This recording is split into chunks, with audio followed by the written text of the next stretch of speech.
Appliance नेहमी सांगत असतात, खरंच ती वाक्य खूप महत्वाची होती. म्हणजेच मार्केटमध्ये खूप प्रोडक्ट्स आहेत, पण मार्केटमध्ये जर मी बघितलं ना, किंवा तुम्ही आम्ही सगळ्यांनी बघितलं, तर मार्केटमध्ये लोकांना यूज करतात प्रोडक्टसाठी, हो की नाही? स्वतः विचारा, डोक्यात ठेवा आणि विचार करा. मार्केटमध्ये जी परिस्थिती चालली आहे तिथं काय करतात की लोकांना यूज करतात प्रोडक्ट वापरण्यासाठी, पण इथं प्रोडक्टला यूज करतात लोकांची स्वप्न पूर्ण करण्यासाठी. एवढा खतरनाक बिझनेस आहे. नक्कीच अगोदर खूप म्हणजे इथे बायकोला मिस करतोय की ती इथे नाहीये. तिला बोललो होतो 1 वाजता मी पुढे जातोय, तू 3 वाजता ये, 3:30ला फंक्शन चालू होईल. पण तिचा फोन आला की 2 वर्षाचा मुलगा आहे मला, की त्याला जरा जुलाबाचा प्रॉब्लेम झाला, त्याच्यामुळे हॉस्पिटलाइज करायचं, हॉस्पिटलला घेऊन गेली. सो काही कारणास्तव इथे नाहीये ती. नो इश्यू, नेक्स्ट टाइम नक्कीच असेल इथं, कारण स्वप्न तर खूप मोठी बघितली बिझनेस मधून. जसं की फॉरेन ट्रिप, फिरायला आवडतं म्हणून फॉरेन ट्रिप आहे. नक्कीच एक डिसेंबरमध्ये एक फॉरेन ट्रिप झाली आहे, पण फेब्रुवारीमध्ये दुसऱ्या फॉरेन ट्रिपला चाललोय, परत ऑगस्टमध्ये 3री फॉरेन ट्रिप आहे. म्हणजे खरंच मी तर म्हणतो एवढा मी भाग्यशाली आहे. फक्त एका गोष्टीमुळं, ते म्हणजे सबमिशन खूप महत्वाचं ठरलं माझ्या आयुष्यामध्ये. कारण माझा अपलाईन माझाच कलिग आहे, जॉबमध्ये आम्ही एकत्रच आहे, त्याच्यामुळे माझं सबमिशन काउन्सिलिंग सारखं होतं आणि मी सारखे वारंवार बिझनेसचं डिस्कशन करतो. त्याच्यामुळे हा एक मला बेनिफिट झाला की मी सारखं बिझनेसचं बोलून माझ्या डोक्यामध्ये ते पडत गेले. आणि नक्कीच एवढा सपोर्ट होता की जेव्हा मी बिझनेस सुरुवात करायच्या अगोदर अहमदाबादला मी सांगितलं आउट ऑफ स्टेट पहिल्यांदा गेलो होतो, तर ते बिझनेसच्या माध्यमातून गेलो होतो. तर एक फॅमिली रियुनियन नावाचं एक फंक्शन होतं की ते माझ्या आयुष्याला माझं कलाटणी देऊन गेलं. कारण मी बाय प्रोफेशन अकाउंटंट आहे, ही फील्ड माझ्या अपोजिट डिरेक्शनला आहे. कधीच मला आवडलं नाही. इव्हन माझा तुम्ही आवाजही चेक करत असाल, आवाज कसला आहे, कधीच मला माझा आवाज रेकॉर्ड करून ऐकायला आवडला नाही. आणि माईकवर तर मी आयुष्यात कधी बोललो नव्हतो. ही फील्डच वेगळी आहे. पण आपण बोलतो ना, जे नियतीच्या मनात काय वेगळं असतं ते आपण तिकडे होतो.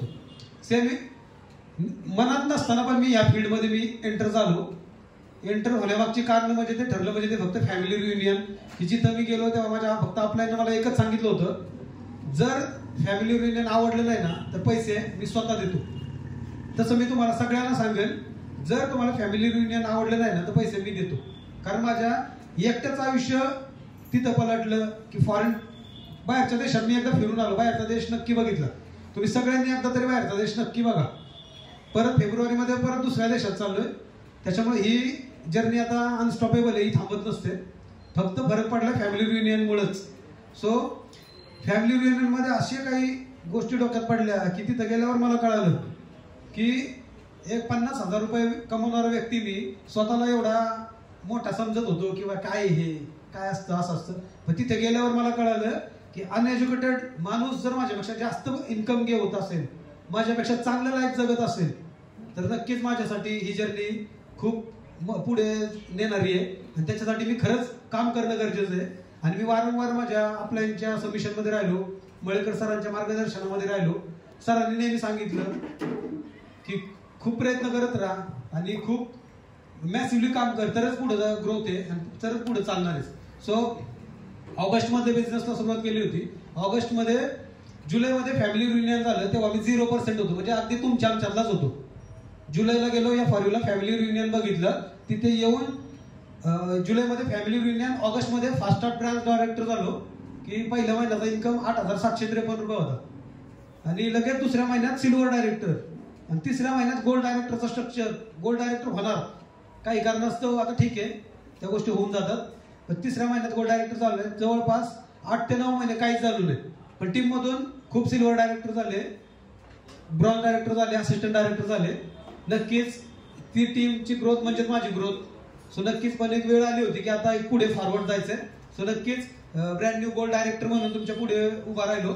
सो नक्कीच सबमिशन किंवा मी म्हणेल की माझं जे टार्गेट होतं ते फेब्रुवारीमध्ये मला क्राऊन डायरेक्टर जायचंय. पण नक्कीच मी क्राऊन डायरेक्टर मला खूप आवडली पिली. हे का आवडली, फक्त फॅमिली रियुनियनला गेल्यावरच कळलं क्राऊन डायरेक्टर काय असतं. इथं बसून काय कळत नाही. आणि मी फक्त असा व्यक्ती होतो की जो बिझनेस चालू व्हायच्या अगोदर फॅमिली रियुनियनला गेलो. त्याच्यामुळे क्राऊन डायरेक्टर व्हायचं हे मी तिथंच बसमध्येच अनाऊन्स केलं की क्राऊन डायरेक्टर होणार. नक्कीच ते टार्गेट आहे जे होतं ते सगळं चांगल्यासाठीच होतं, तेच मी फॉलो करतोय आणि सिस्टम जे सांगते तेच मी फॉलो करतोय. त्याच्यामुळेच मी गोल्ड डायरेक्टर झालो. का मध्ये मध्ये गोष्टी इकडे तिकडे होत होत्या, पण नक्की जेव्हा मी परत सिस्टमला प्लग झालो, ऑफलाईन लोकांनी सांगितलं की ज्या गोष्टी फॉलो कर, ज्या सिस्टम शिकवते त्याच गोष्टी फॉलो केल्या आणि नक्की यशस्वी झालो. त्याच्यामुळं सक्सेस एकच आहे, सक्सेसचा मार्ग एकच आहे. सरांनी सांगितला, सगळ्यांनी सांगितला, तो म्हणजे फक्त एक म्हणजे 10 कोर्स स्टेप जे 4 बेसिक मला सांगितले तेच मला करायचे. ते केल्यावर नक्की सक्सेस मला मिळणार आहे. पैसा अनगिनत आहे, बाहेर खूप पैसा मिळतो, मलाही खूप पैसा मिळतो सॅलरीमधून, पण अगदी अराउंड खूप कमी लोकांना मिळतो तो पगार. म्हणजे 46,000 रुपीज सॅलरी आहे मला, की त्याच्यामध्ये माझं घर खर्च चालू शकतो पूर्ण बऱ्यापैकी.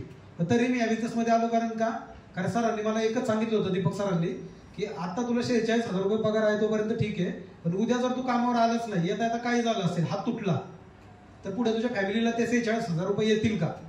तेव्हा डोक्यात प्रकाश पडला, नक्कीच येणार नाहीत. मग म्हटलं की सर सांगतात तर काहीतरी नक्कीच आहे. मग सरांपुढे बसलो आणि प्लॅन समजून घेतला. नक्की ते सांगतील तसंच फॉलो केलं. नक्कीच आज तुमच्याकडे गोल्ड डायरेक्टर आहे आताचा, आणि उद्याचा येणारा क्राऊन डायरेक्टर 100% आहे, विथ 1 लाख इन्कम. कारण ताकद आहे. सो मी खूप एक्सायटेड आहे crown director with minimum 1 lakh रुपये घेण्यासाठी. आणि स्वप्न तर पूर्ण होतात. सांगितलंय नेक्स्ट मंथ मध्ये परत एक 4 व्हीलर गाडी घेणार आहे. सो जास्त बोलत नाही, कारण आपल्याला आपल्या खूप खतरनाक लिडरशिपला पण ऐकायचंय. सो मी थांबतो. Yes, back to host. Thank you.